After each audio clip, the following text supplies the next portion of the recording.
اس میں اسی وسوسے کی طرف اشارہ ہے کہ کسی وقت انسان کسی شے کو دیکھ رہا ہوتا ہے لیکن یقین نہیں آتا کہ میں ٹھیک دیکھ رہا ہوں، اور کیفیت یہ ہو جاتی ہے کہ انسان پکار اٹھتا ہے۔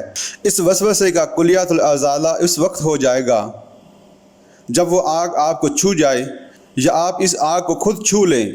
اب یقین ہو جائے گا کہ یہ واقعتاً آگ ہے، میں صورت آگ نہیں ہے بلکہ حقیقت آگ ہے۔ اس تجربے ہی سے آپ کو صحیح اندازہ ہوگا کہ آگ کہتے کسے ہیں۔ اگر کبھی انگارے نے آپ کے جسم کے کسی حصے کو چھوا نہ ہو اور آپ نے ساری عمر آگ صرف دیکھی ہو تو اس کی اصل حقیقت کا علم اور ادراک آپ کو حاصل ہو ہی نہیں سکتا۔ یہ ہے وہ ذاتی تجربہ جس کی رسائی جب انسان کے اپنے احساس تک ہو جاتی ہے تو اس کو حق الیقین کہا جاتا ہے۔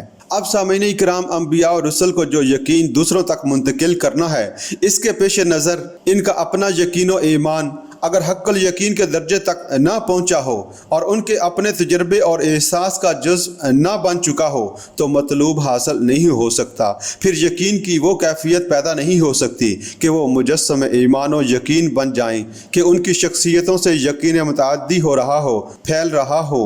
اس کے لیے ان کا تجربہ، ان کا معائنہ اور ان کا مشاہدہ اگر نہ ہو تو یقین کا وہ درجہ کبھی پیدا نہیں ہو سکتا کہ ان کی شخصیتوں سے یقین متعدی ہو جائے، لوگوں تک پہنچے۔ جیسے اگر آگ کی بھٹی ہو تو اس سے حرارت خود بخود نکلتی ہے اور دوسروں تک پہنچ جاتی ہے۔ یہ ہے اصل میں وہ سبب جس کی بنا پر اللہ تعالیٰ عالم ملکوت کے مشاہدات انبیاء اور رسل کو کراتا ہے۔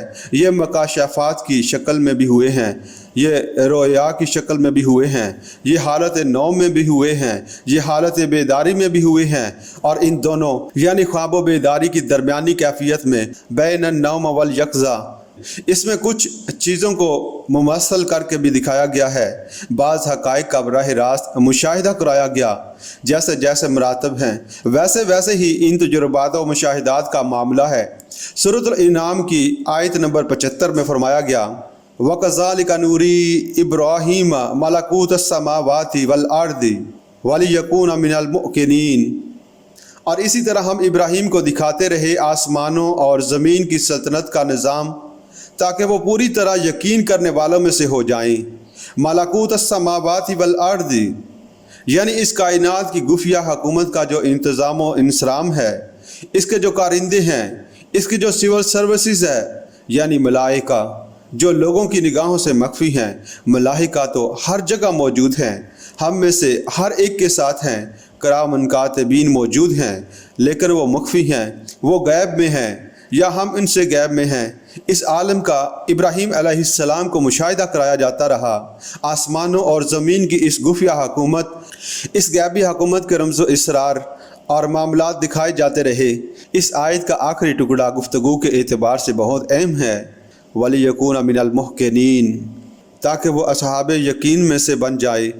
ایمان تو محض خبر کی بنیاد پر ہے، لیکن میں نے یقین کا جو بلند ترین درجہ عرض کیا ہے وہ مشاہدے اور ذاتی تجربے کی بنیاد پر پیدا ہوتا ہے۔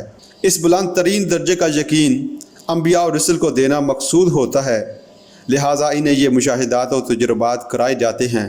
جیسے نبوت اور رسالت کے سلسلے کی تکمیل نبی اکرم صلی اللہ علیہ وآلہ وسلم کی ذات گرامی پر ہوئی، اسی طرح ان مشاہدات کے بارے میں بھی چوٹی کا مشاہدہ اور ذاتی تجربات کے ضمن میں بھی بلند ترین تجربہ وہ ہے جو رسول اللہ صلی اللہ علیہ وآلہ وسلم کو ہوا، جسے ہم معراج کے نام سے جانتے ہیں۔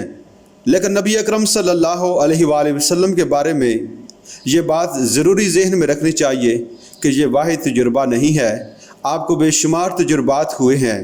آپ صلی اللہ علیہ وآلہ وسلم صلاۃ استسقاء پڑھا رہے ہیں اور جنت آپ کے سامنے لے آئی گئی، اور بے اختیار آپ صلی اللہ علیہ وآلہ وسلم کا ہاتھ اٹھا اور آگے بڑھا تاکہ آپ جنت کے کسی درخت کا پھل یا میوہ توڑ لیں۔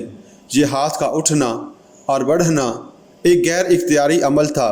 اس نوع کے عمل میں کسی ارادے کو دخل نہیں ہوتا۔ پھر جہنم سامنے لے آئی گئی اور آپ صلی اللہ علیہ وآلہ وسلم بے اختیار اس کی حرارت، اس کی گرمی، اس کی دہشت سے اچانک پیچھے ہٹے۔